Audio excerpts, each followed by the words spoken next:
நண்பர்களுக்கு வணக்கம். இது வந்து செண்பகராமநல்லூரில் இருக்கிற ஒரு செண்பகவல்லியம்மன் கோவில். இந்த கோவிலுக்கு அப்படியே ஆப்போசிட்டில் ஒரு சிவன் கோவில் உண்டு. இந்த இந்த கோவில் நிறைய மக்களுக்கு அறியப்படாத ஒரு கோவில். இப்போ கொஞ்சம் கொஞ்சமாக வெளியே தெரிஞ்சுக்கிட்டு இருக்கு. கிராமத்தில் உள்ளே இருக்குது. பேருந்து வசதி இங்கே இருக்கான்னு எனக்கு தெரியலை. ஏன்னா நாங்கள் வரும்போது ஒரு பேருந்தை கூட அந்த வழியில் பார்க்கலை. ஒருவேளை நாங்கள் வேறு வழியாக கூட வந்திருக்கலாம். திருநெல்வேலி பகுதிகளுக்கு வந்தீங்க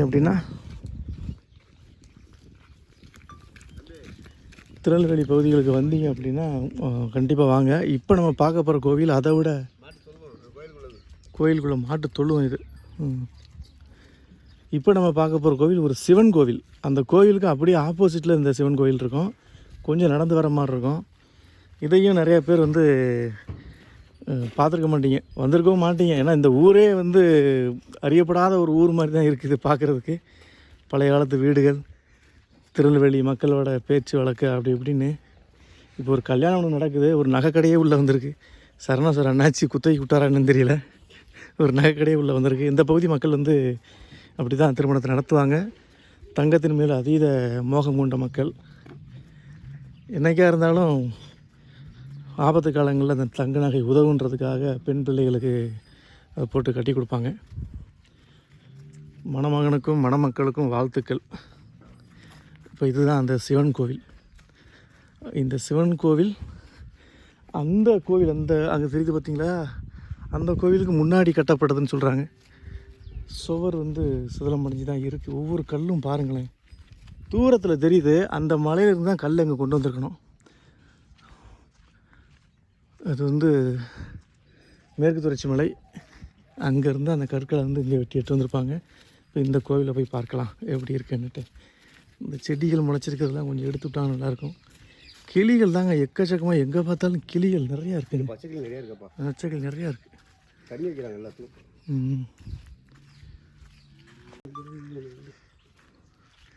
அந்த காலத்து பில்டிங் வரு எது என்ட்ரன்ஸ்னே தெரியலையே கோயிலுக்கு. நாங்களும் அங்கே இருக்கு பாருங்க. அந்த காலத்தில் என்ன கல் இது? கல் சுண்ணாம்பு கல்லா? அந்த காலத்தில் ஒரு பணக்காரர் வாழ்ந்த வீடாக இருந்திருக்கும் இது. இந்த காலத்தில் குப்பை மேடாகி போச்சு, இழிஞ்சாலும் ஃபுல்லாக இடியில் பார்த்தீங்களா? அதுதாங்க அந்த காலத்து கட்டுமானன்றது. அப்படியே நிற்கிது. எப்படி சொல்கிற இறங்கிருச்சுன்னு? இறங்கினா தான் அந்த கல் விரிஞ்சு வெளில வரும்.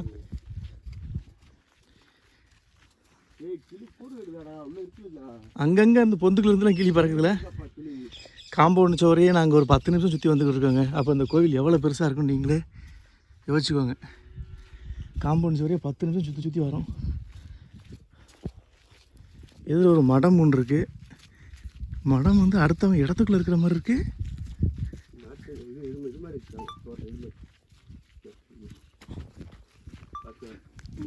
அடுத்தவங்க இடத்துக்குள்ள இருக்கு மடம் தான் அது.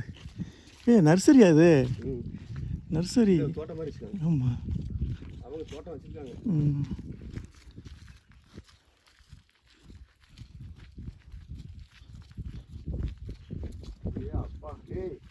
அடேங்கப்பா, இதுவும் மொட்டை கோபுரம்தான்ப்பா. இந்த மன்னன் எதுக்கு இந்த கோயிலை கட்டின மன்னன் எதுக்காக 2 கோவிலையும் மொட்டை கோபுரம் வச்சுட்டு போனாருன்னு தெரியல. இதுவும் மொட்டை கோபுரம் தான். 2 பக்கம் குளம் இருக்குல்ல. அங்கே வரைக்கும் இருக்காப்பா கோயில். அதான் அங்கே வரைக்கும் இருக்குது பாருங்கள். கண்ணு கெட்ட தூரம் வரைக்கும் இருக்குது பாருங்கள். சிதலம் அடைஞ்சிருக்கு. இங்கே ஒரு இது இருக்குது. எதிரே ஒரு மடம் இருக்குது. இந்த மடத்தை பார்த்துட்டு நம்ம உள்ளே போகலாம்.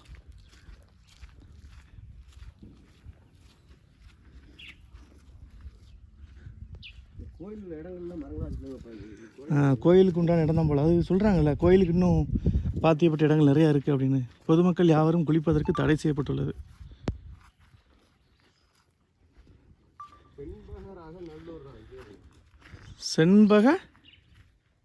செண்பக ராமநல்லூர். அதான் அந்த மன்னனோட பேர் தான் அது. எவ்வளோ இறங்கக்கூடாது. இங்கே இருந்து பார்க்கலாம். பாருங்கள் குளம் எப்படி இருக்குது பாருங்கள். குளிக்கிறதுக்கு அனுமதி கிடையாது.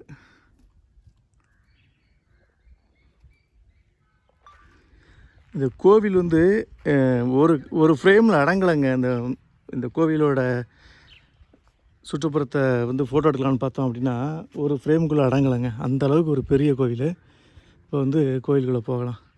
கோவிலுக்கு மேலேயே நம்மளை வரவேற்கிறது 2 குரங்குகள். மனிதனோட மனசு ஒரு மந்தின்னு சொல்லுவாங்க இல்லையா, அதை உணர்த்துற மாதிரி கோவிலோட மேலேயே 2 குரங்குகள் இருக்குது. அதில் ஒரு கிளி இருக்குது பாருங்கள். 2 குரங்குகளுக்கு நடுவில் கிளி இருக்குது பாருங்கள். இந்த கோவிலில் நிறைய கிளிகள் இருக்கிறதுனால அதை கொடுத்துருக்காங்களா என்னன்னு தெரியல. நிறைய புடைப்பு சிற்பங்கள் இருக்குது. விநாயகர், கிளி அப்படி இப்படின்னு நிறைய புடைப்பு சிற்பங்கள் இருக்குது. இப்போ அப்படியே உள்ளே போகலாம்.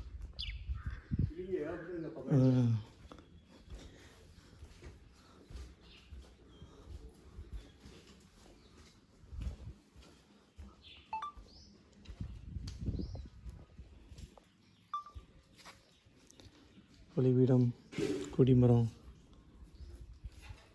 உள்ள மரங்கள்லாம் வச்சு இந்த அம்மாக்கள் தான் பராமரிக்கிறாங்க. பராமரிக்கிறதுக்கு வந்து இங்கே ஆள் இல்லை அப்படின்னு சொல்லி வருத்தப்படுறாங்க.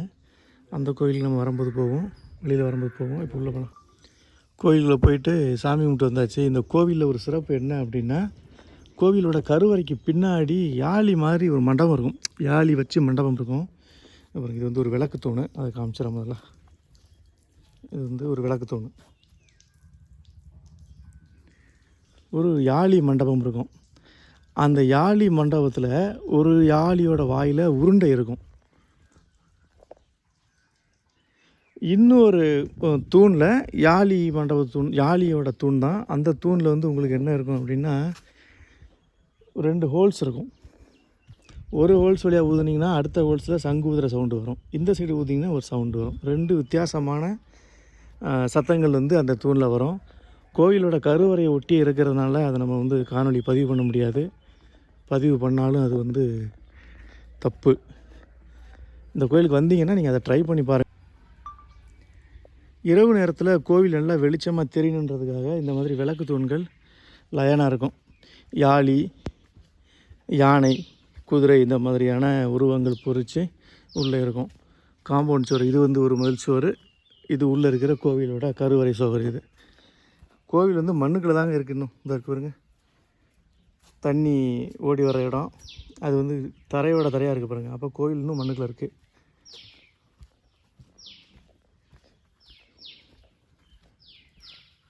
இங்கே ஒன்று இருக்குது பாருங்கள்.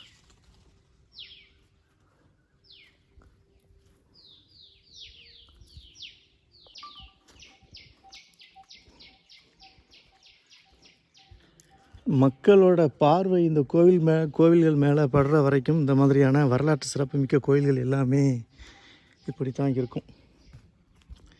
1800 வருஷம் அப்படின்றது சின்ன விஷயம் கிடையாது. 1800 வருஷமாக ஒரு கோவில் இப்படி இருக்குது. 1800 வருஷம் பழமையான ஒரு கோவில் இப்படி இருக்குது அப்படின்னா வச்சு பாருங்கள். ஆனால் பராமரிக்கிறாங்க உள்ள. அங்கே அந்த ஐயா வந்து வாட்ச்மேன் வேலை பார்க்குறேன்னாரு. நல்லா பராமரிக்கிறார்.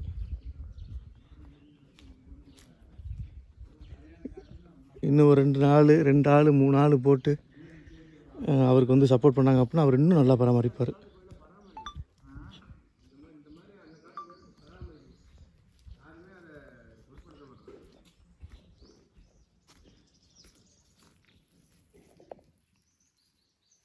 அந்த காலத்தில் விளக்கு அது விளக்கு அதை எண்ணெய் வந்து திருப்பி போட்டு தான் எல்லா பக்கமும் தூள் இருக்குது. அது விளக்குங்க. கோயில் வெளிச்சமாக தெரியுறதுக்கு, கோயில் வெளிச்சமாக தெரியுதுங்க. பார்த்தேன். அருமையா. இந்த மரங்கள்லாம் நீங்கள் வச்சதா ஐயா? இந்த மரங்கள்லாம் நீங்கள் வச்சு வளர்க்குறதா? ஆமாம். இப்போ இடையில வச்சு முன்னால் ஒன்றும் கிடையாது. இப்போ தான் அது இப்போ நிர்வாகம் பண்ணுறதுக்கு ஆள் இல்லை. கோயில் இப்போ நாகர்கோவிலேருந்து ஒரு நாகராஜ் சார்னு ஒரு ஆள், கன்னியாகுமரியிலேருந்து கோபி சார்னு, அவங்க 2 பேரும் தான் நிர்வாகம் பண்ணிக்கிட்டு இருக்காங்க. அவங்களோட சொந்த செலவில் பண்ணிக்கிறாங்க. அவங்க சொந்த செலவில் தான் பார்க்காங்க. அரசாங்கமும் இது பண்ணிக்கல. அரசாங்கம் ஒன்றும் பண்ணுற மாதிரி இல்லை. அரசாங்கம் எதெங்கே கண்டுக்கும், ஒயின் ஷாப்பெல்லாம் கண்டுக்கும். வெளியில் தெரியப்படுத்தணும் ஐயா அந்த கோயிலை. இங்கே ஒரு நந்தி இருக்குது.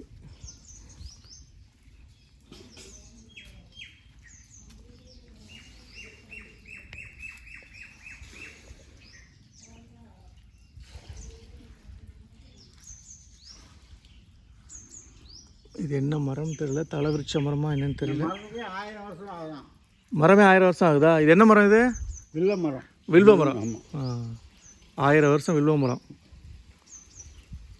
ஆளுகள் சொல்லுது, ஆளுகள் சொல்கிறாங்க. மேற்பட்டது இது வந்து காய் வந்து ரொம்ப சக்தி உள்ளது. ஆமாம், வில்வங்காய் வந்து சக்தியானது. ஏன்னா கோயிலில் வறட்சி காலங்களில் சாப்பிட்றதுக்காக இந்த கோயிலில் வச்சு வளர்ப்பாங்க. நான் சாப்பிட்டா இனிப்பு, புளிப்பு, துவர்ப்பு எல்லாமே இருக்கும்ல, அதில் சுவையாக இருக்கும், அதனால் அப்படி வச்சுருப்பாங்க. இது வந்து நடராஜர் சன்னதி. இது வந்து மொட்டை கோபுரத்தோட மிச்சம் உள்ள பாகங்கள். மொட்டை கோபுரம் தான். இதை வந்து கோபுரத்தை கட்டவே இல்லை, அப்படியே விட்டுருக்குறாங்க.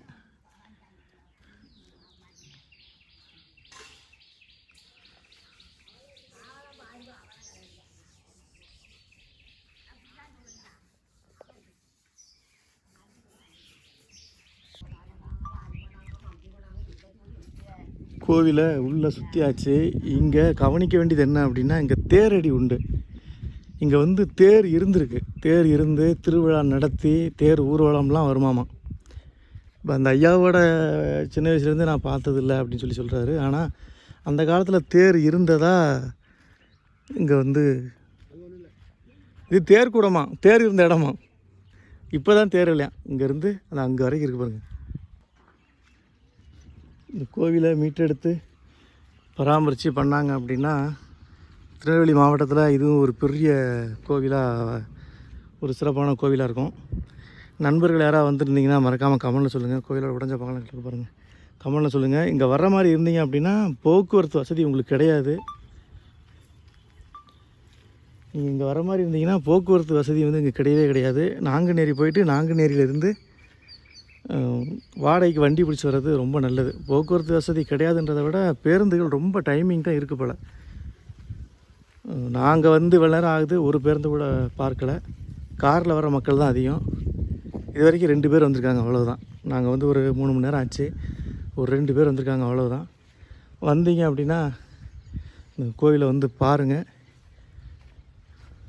வரலாற்று சிறப்பு மிக்க ஒரு இடம். இந்த கோவிலை பற்றின மேலும் தகவல் உங்களுக்கு தெரியும் அப்படின்னா மறக்காமல் கமெண்டில் சொல்லுங்கள்.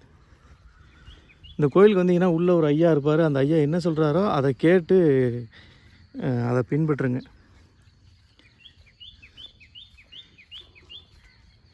மற்றபடி உள்ள கல்வெட்டு இருக்குது, எல்லாமே இருக்குது. அடுத்த விழாக்களை சந்திக்கலாம்.